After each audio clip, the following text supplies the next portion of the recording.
ലോകപ്രശസ്ത സംഗീതജ്ഞൻ എ.ആർ. റഹ്മാനും ഭാര്യ സൈറ ബാനുവും വേർപിരിഞ്ഞുവെന്ന വാർത്ത ഈ മാസം 19-നാണ് പുറത്തുവന്നത്. 29 വർഷത്തെ ദാമ്പത്യ ജീവിതത്തിനൊടുവിലാണ് ദമ്പതികൾ വേർപിരിയുന്നത്. ഇവരുടെ പെട്ടെന്നുള്ള വേർപിരിയൽ ആരാധകരെ പോലും ഞെട്ടിക്കുന്നതായിരുന്നു. ജീവിതം പ്രവചനാതീതമാണ് എന്ന ഓർമ്മപ്പെടുത്തലാണിത് എന്നാണ് ചിലർ സമൂഹ മാധ്യമങ്ങളിലൂടെ അറിയിച്ചത്. ഇപ്പോഴിതാ കൂടുതൽ വിവരങ്ങൾ പുറത്തുവിട്ടുകൊണ്ട് ദമ്പതികൾക്കായി സംയുക്ത പ്രസ്താവന ഇറക്കിയിരിക്കുകയാണ് സൈറ ബാനുവിൻ്റെ അഭിഭാഷക വന്ദന ഷാ. ജീവനാംശം ഉൾപ്പെടെയുള്ള വിവരങ്ങൾ പ്രസ്താവനയിലൂടെ വെളിപ്പെടുത്തിയിട്ടുണ്ട്.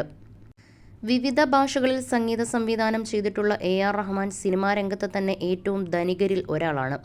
ഓസ്കാർ ജേതാവ് കൂടിയായ അദ്ദേഹത്തിന് ഏകദേശം 1728 മുതൽ 2000 കോടി രൂപയുടെ സ്വത്തുക്കളുണ്ടെന്നാണ് വിവരം. ഭാര്യ ജീവനാംശം ആവശ്യപ്പെട്ടാൽ അതിൻ്റെ പകുതി അവർക്ക് നൽകേണ്ടി വരും.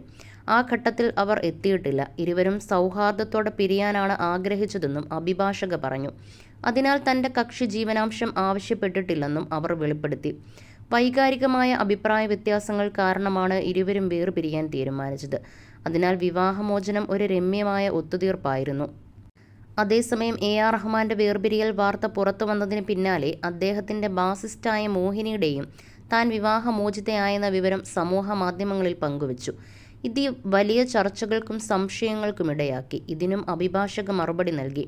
രണ്ടും തമ്മിൽ യാതൊരു ബന്ധവുമില്ല എന്നാണ് അവർ പറഞ്ഞത്. പൊരുത്തക്കേടുകൾ കാരണം അവർ മാന്യമായി വേർപിരിഞ്ഞു. അതിലിനി ഊഹാപോഹങ്ങൾ കുത്തിനിറച്ച് അവരെ ബുദ്ധിമുട്ടിപ്പിക്കരുത്. ഒരുപാട് ആലോചിച്ചാണ് ദമ്പതികൾ വിവാഹമോചനം എന്ന തീരുമാനമെടുത്തതെന്നും അഭിഭാഷക വ്യക്തമാക്കി.